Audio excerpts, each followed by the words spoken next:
I dream I know deep up my feelings for you. Watch them grow, perceive, devote. Hi guys, welcome back to our channel. Thank you for watching, for your subscriptions, for your comments, for your love and support, for the shares, everything that you've been doing to support Zuri Chats. We totally appreciate. For those of you that haven't subscribed, please don't forget to do so below. It's been a beautiful week, and with all this news of second outbreak and lockdowns and locusts, second wave of locusts coming. Oh yes, we have a lot of ants in Meru, like safari ants, lots of them. I spent the better part of yesterday afternoon just spraying all over the compound.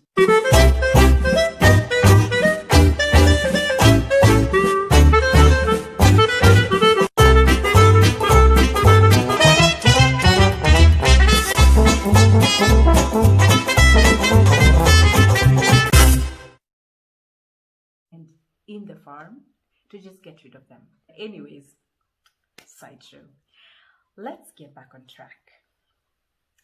Today is story time, and I'd like us to talk about fibroids, women.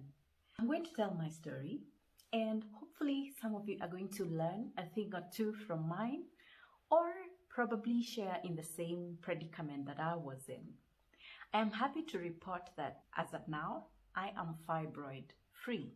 However, that still doesn't say that, you just relax, you live carelessly, eat carelessly, just not take good care of yourself. You need to take care of yourself, because the thing with fibroids is they might keep recurring. Yeah, so you really need to take care of your body constantly. Fibroids are benign growths that grow inside our wombs or our uteruses. They are non-cancerous usually. Just going to break it down in very simple terms. Please note, I should have given this disclaimer before. I am not a medical practitioner. That's a good place to start. However, from the experiences I had when I had fibroids, I learned a few things. I am just sharing experiences that might help a woman out there to just take whatever they are going through seriously and consider going to a hospital for a checkup. So here goes. This is what happened. I was having very normal periods then, with a bit of pain once in a while. But then there came a time, I think in 2017, if I remember correctly, when I just started having a lot of very painful periods. To be honest, this is something I took for granted for a long time. A long time, I'm talking about a year. When I started to have very painful and heavy periods, I forgot the word heavy because they were very heavy. Sometimes they would run to 2 weeks non-stop. And that means every day, I'm talking about, I'd do even 4, 5 sanitary towels. I would change them with that regularity. I came back home for vacation, and then I fell sick. It was a lot of cramping that was very unusual for me. When I went to the toilet, I noticed that I was spotting. The following morning when I woke up, girls, I was literally flooding. My down there was just flooded. One of the things I noticed is, girls, and I'll really be very straightforward with you. You notice that your period blood has some distinct smell. This particular flow or the bleeding that was happening did not have any smell at all. I started slowly acknowledging that this could have been something else. I went and got checked. What is usually done is a pelvic scan, a pelvic ultrasound, which is going to now tell whether you have fibroids or whatever it is that you have.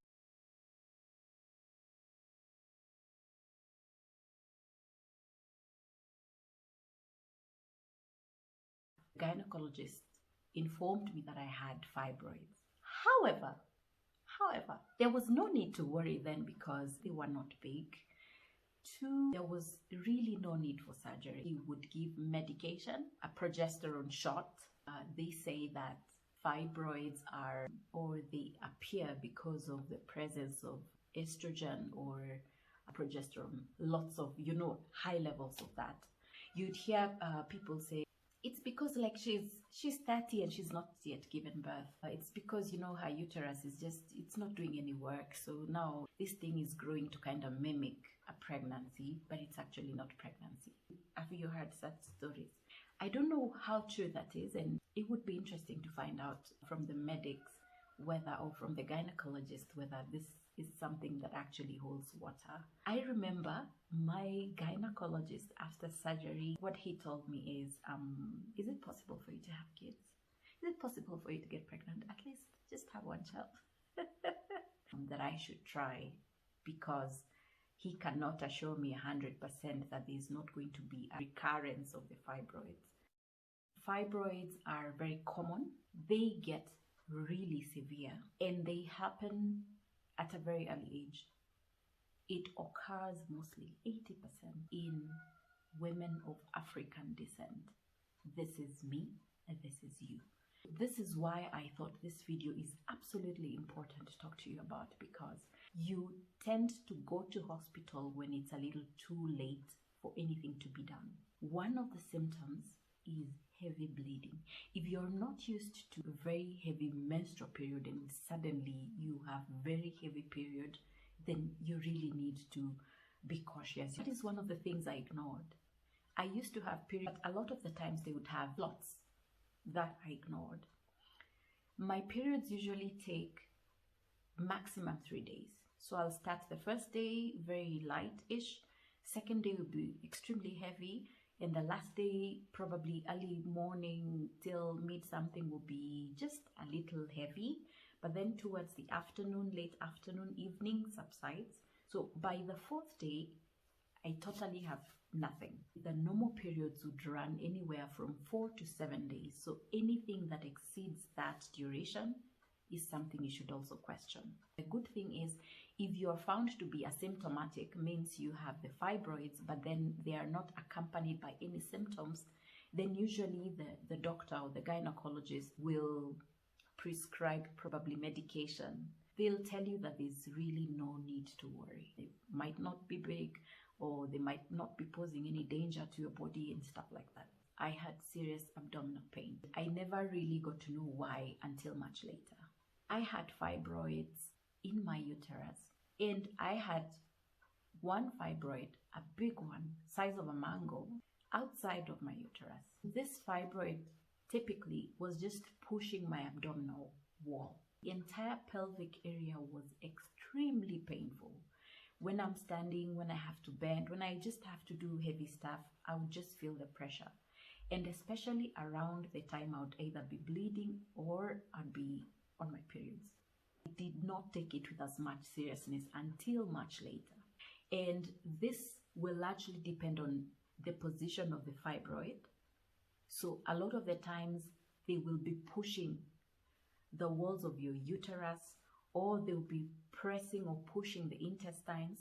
So therefore then you'll have a lot of pain in your pelvic or this lower area. And that's something that you need to note. When that happens, you need to know that something is going on. You might have a belly. I'll tell you guys, I think I had that.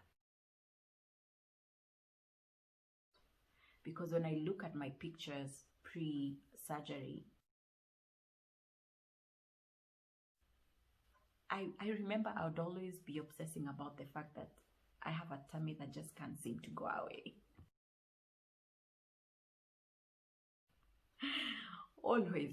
But then unknown to you, these things are just growing and growing and growing. And by the time mine were actually big enough, I can't say I looked pregnant, but even my body felt heavy on the lower side. I would feel like I'm really carrying something heavy, in my tummy, below my tummy, in my pelvic area.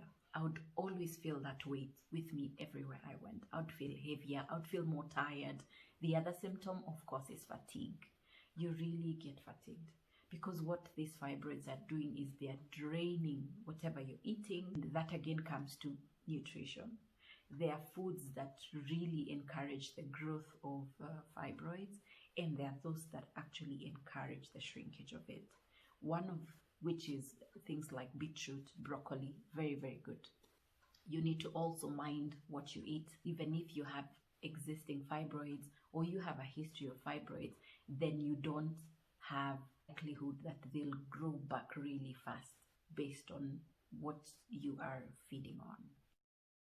I used to have 3 days normally of my periods, and that changed to weeks, and sometimes, even after my period, I'd find that maybe 5 or 10 days later I'll still be spotting, and that will change gradually from spotting to bleeding all over again. So technically every week you will have some spotting of sorts, or you'll go to the washroom normally to probably pee, and you realize that you're bleeding. Once you notice those things, you really should not ignore them.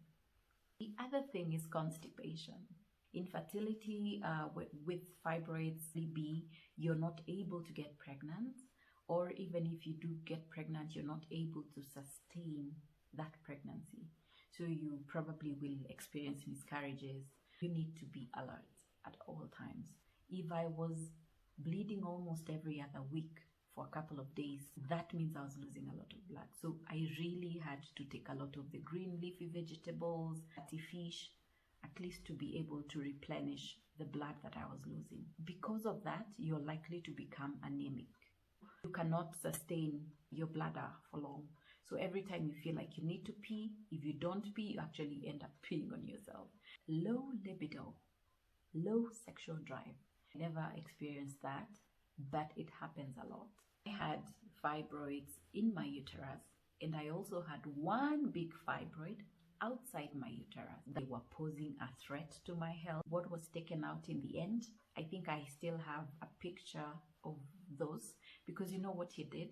After surgery, he put them in a bucket. It was put in my room somewhere. He told me he would keep them so that I would see them when I wake up. The nurse at Nairobi Hospital was very, very kind to come, and the first thing she told me was the doctor wanted you to see something. Then brought out this, I can't remember if it was a green or a blue bucket with things inside of it that looked like, I don't know, they were huge, almost potato looking, big things.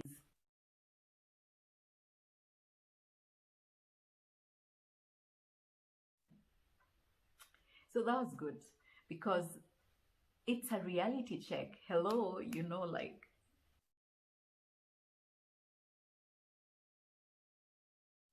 this is what you had. I was scared but grateful at the same time that, one, I was taken real good care of. Two, I was able to actually see, not here, we removed A, B, C, D. It's actually here for you to witness for yourself. That was the only way, he said, to get this out was through a myomectomy. An incision just below my pelvic area. They did a small bikini cut and were able to take the fibroids out successfully. One complication with that kind of surgery was it might bleed. So to counter that, on the morning of my surgery, I had mobilized a few family and friends to come through and donate blood. So by the time I went into surgery, at least there were about 3 pints of blood donated. I went in around 8:30 to 9 o'clock, and I was out by 3 o'clock in the afternoon. And one of the things he told me was there was quite a bit of bleeding. So when I left and was taken back to my room, then the blood transfusion started, and that really helped. Those of you that donated blood, I'd like to say thank you. It's really important to have a support system. Very, very important. People running around, because I remember I had my family members and alongside others were really running up and down doing stuff for me, just making sure everything is sorted. And that wasn't easy, lying on the bed, probably being unconscious at the time because I was still very drowsy from surgery. It helps you heal faster, better, and you get to that state of mind where you don't really have to worry that, oh, you know, ABCD has not yet been done. It has to wait until I get better, then I have to take care of it. That's a period I really appreciated. You really get to know who's standing with you and who's not, you know? Mental notes. It was a good time for me. I was able to connect and I was able to heal. I needed. Thank you very much. God bless you. The medical option is hormone therapy or hormonal therapy. We'll have the progesterone shots, then you're given the birth control pills. We have the intrauterine devices, IUDs, to just counter the blood loss. Intravenous injections, which help to tackle a bit of the anemia, to just counter the blood loss and then stop the bleeding so that, you know, preserve the blood. We have different kinds of surgical procedures that can be done for you in case you have fibroids. One of the ones I went through is abdominal myomectomy, or what is called an open surgical myomectomy. It's an invasive procedure. Is they cut a C-section. The second one is laparoscopic myomectomy. In this one, they simply make very small incisions in your womb. Hysteroscopic myomectomy, that's the other procedure.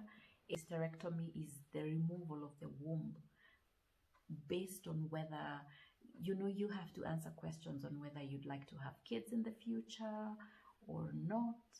So if you go for the not, if you're not planning to have any kids, and depending on your age, sometimes even if you don't want to have kids but you're still young, they might ask you to just reconsider. So we first remove the fibroids, but then if you're not able to and they grow again, then we will just have to do a hysterectomy. Uterine artery embolization. You know, if you know someone who's experiencing some of these symptoms or you are experiencing them yourself, you can always visit a hospital, get checked, have a pelvic scan done, and then you'll be able to know exactly what the problem is and you'll be able to get help when it's still early. So take heed, learn to stop self-medicating. The only way to get diagnosed is going to a hospital. Doctor will advise accordingly. Thank you very much for watching. Thank you for listening to me. I would like to hear your comments regarding this video particularly. If you have any questions, I'll try to answer them as much as I can. Thank you for subscribing and supporting us. We are growing in the numbers and we really do appreciate and thank you so much. Stay happy and keep smiling. Bye. I gave you my heart.